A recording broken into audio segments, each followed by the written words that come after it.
those, I've got a couple of people online who'll be offering questions as well, and then we may have a couple of questions from the room. So, Minister, the floor is yours.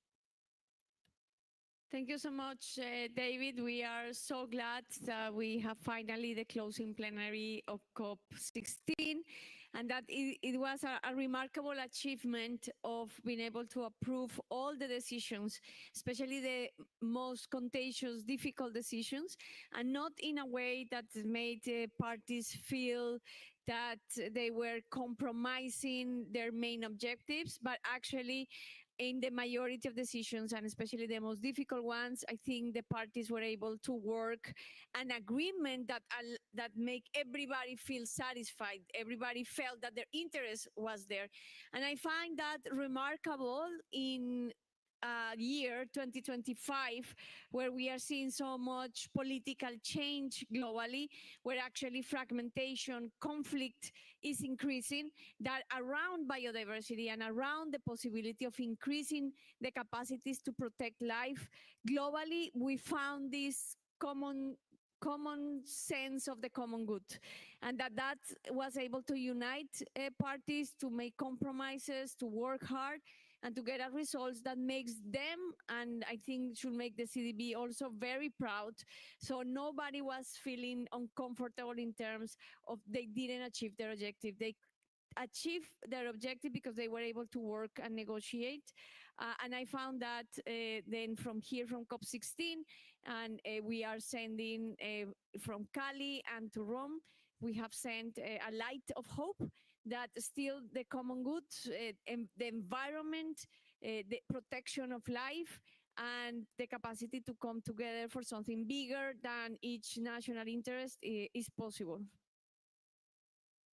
Thank you very much, Minister. Astrid, please.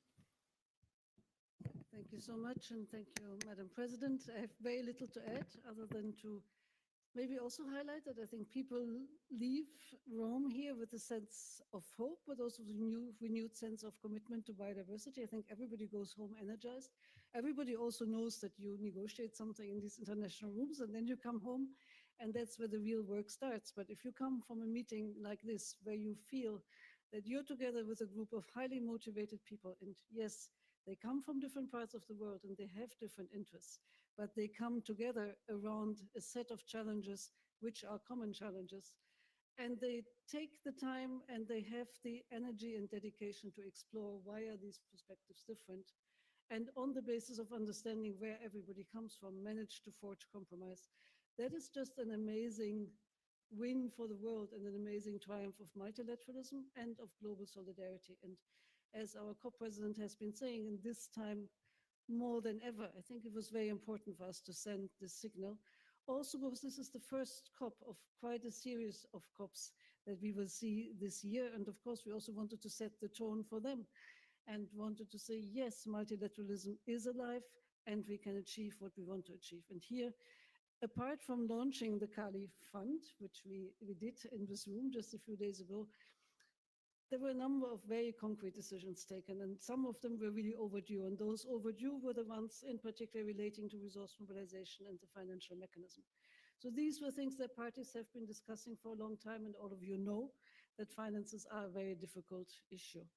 And nonetheless, I think there was in the end an understanding that would allow all parties to see that decisions had to be taken now, but that their implementation needs some more steps so that everybody can understand what are the best mechanisms, what are the best instruments to use, what are the criteria against which they should be measured. And that, you know, at the same time, we were able to say, we decide now, but we understand that we need to fine-tune certain things, but we need clear guidance how we do that, and we adopted this guidance. That was a big step forward. And then looking towards 2026, around the corner, COP17, you know, we will move to our first global stocktake. And we are now able to understand and conduct the stocktake on the basis of a shared understanding, not only what are the indicators against which we measure, but also more precisely, how do we design this process, what feeds into the process, etc., etc. So for us, overall, this was an amazing start of the year. But I want to say again and pay tribute to the COP presidency. I think it would not have been possible without what we built up in Cali already with a mobilization that Colombia achieved of the entire society with all the voices coming together and reminding policymakers that they're not there to have negotiations with themselves and each other because it's fun to negotiate, but that there are expectations and real needs of the citizens around the world that need to be met. And then they lived up to that, and that they could live up to that, I think, is in particular due to the tremendous leadership of our president, Minister Susana Muhamad. And some of you may have followed on Web TV. I think there was an outburst of appreciation and applause for our president. And yeah, I think we're all just very, very grateful for what you've done for our convention and for biodiversity globally. Thank you. Great. Thank you very, very much, Astrid. There is one question here that comes from Katrin Einhorn of the New York Times. Maybe I'll just preface it a little bit. Is so much of what we have in these decisions on resource mobilization is the question of continued dialogue. And one of the things she's looking at is she noted that amongst that, there's a decision to have a ministerial dialogue where we're bringing together ministers of finance. This would be unique for the convention process. So I wonder if you could comment on, what we're looking for that, the sort of dynamics, our expectations for that. Yes, I think it has been remarkable that in this convention and the way it has developed since the Montreal framework, and the principle that the convention adopted, that it requires the mobilization of whole of government and whole of society, that we start seeing how those principles start landing in concrete decisions. And the financial means actually to stop biodiversity loss and the effort that is required to fulfill the 23 targets is actually monumental, and it requires the efforts of all the whole of society and the mobilization of whole of government. So it's very wise that in part of the decision of resource mobilization, this fora between finance ministers and environment ministers can take place at a global level. And it was very fruitful in Cali, that dialogue that we have. It was in parallel with the autumn meetings of the multilateral banks, but there were at least 10 finance ministers that came to Cali to sit in roundtables with ministers of environment to understand this whole landscape of green finance and being able to understand how we could finance these efforts in a way that goes beyond profit, but also that strengthens more public funding and also strengthens the capacity of multilateralism to bring resources, such as the initiative of the Cali Fund. So we will hope as we can take on these decisions, to build the pathways that allow for that dialogue to start and to start seeing how in each country also these synergies between different government entities and departments start happening around the national plans of biodiversity and the capacity to mobilize domestic and international resources. Thank you very, very much. One other thing I want to build on, or does Diego, do you have a question from actually, we'll get a mic. Can you get a microphone to Diego? Because Diego's taking questions from the media in Colombia. If you wish, and Diego, it's in Spanish, you can go ahead as well, sure. Thank you, David. Ministra, a los medios en Colombia, ¿qué significa? ¿Cuál es el logro? ¿Y cómo les podemos explicar y resumir a ellos el hecho histórico que se ha conseguido en esta conferencia de las partes de biodiversidad? Gracias. Bueno, son 3 logros principales que fue lo que faltó en Cali. Entonces, el primer logro es que ya ahora sí se cerró la COP16, la plenaria cerró, hemos terminado la COP16 y hemos cumplido con todas las decisiones fundamentales que se propuso la COP. Las que nos faltaron en Cali, porque realmente no quedó tiempo con la agenda inmensa de negociación que había, eran las decisiones financieras. Entonces, parte de ellas, porque otras sí se tomaron en Cali, pero se tomaron 4 decisiones estratégicas donde lo importante es entender que había mucha polarización, había mucha dificultad de entendimiento. Una de esas es la adopción de la estrategia financiera, la estrategia de financiamiento para la biodiversidad. Esa estrategia se adoptó. Se adoptó también el trabajo sobre se tomó la decisión de crear un instrumento financiero dedicado para la Convención de Biodiversidad que sea innovador y que pueda aterrizar nuevas fuentes de financiamiento para financiar los planes de biodiversidad.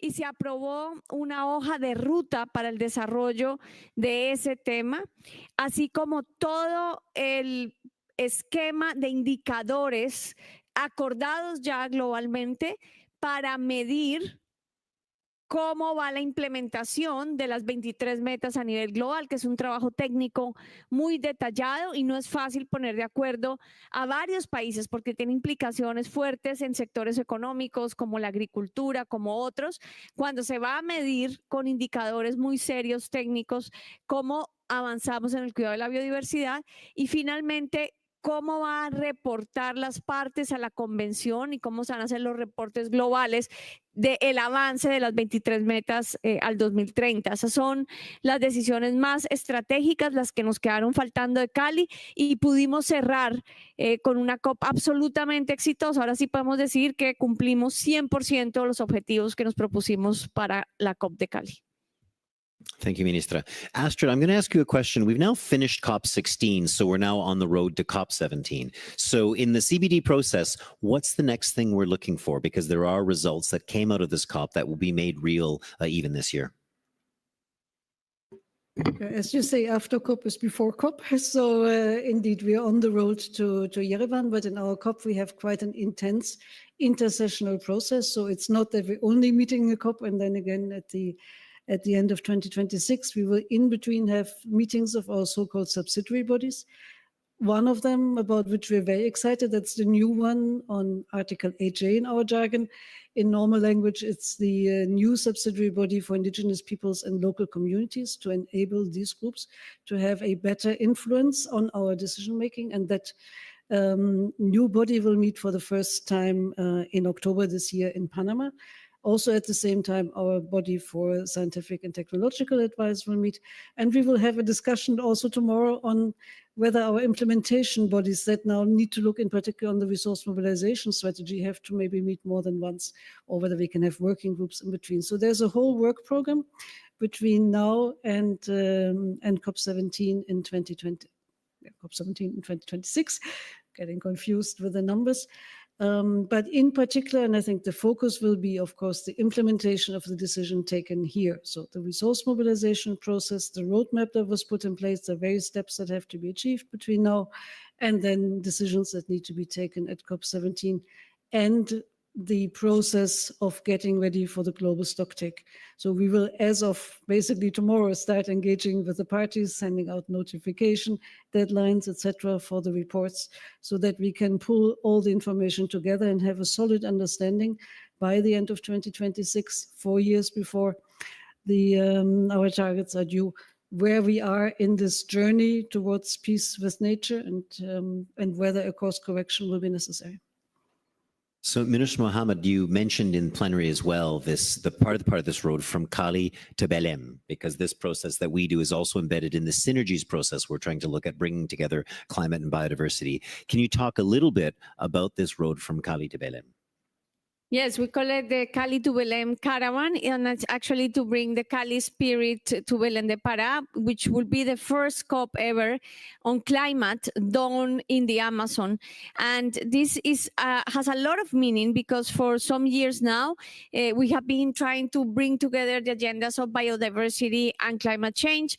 Biodiversity is the first pillar to be able to decarbonize the world and to be able to recover some integrity in the ecosystems, and is as important as the energy transition. But actually, this has not been recognized at the same level. That's why also the importance of these resolutions that have been approved in Cali and also here of the cooperation between the different conventions.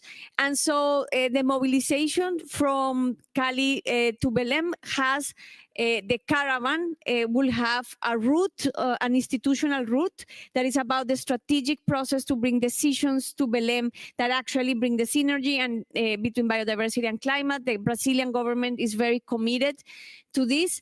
Also, we have the route for the people and especially indigenous peoples as we are going to have a COP in the Amazon, it requires to deepen the understanding of the impact of traditional knowledge in the capacity that we could have to save the planet.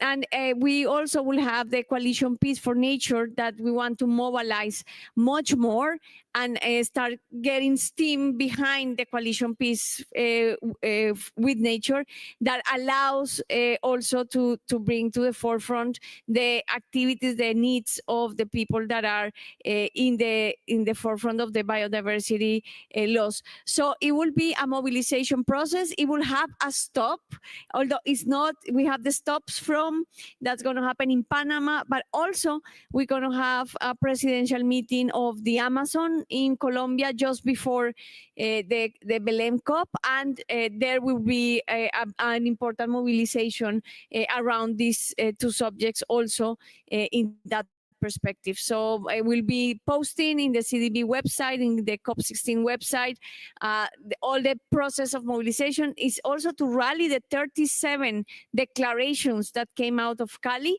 and to start seeing how this mobilization for biodiversity involves the whole of government and whole of society. Great. Thank you very, very much.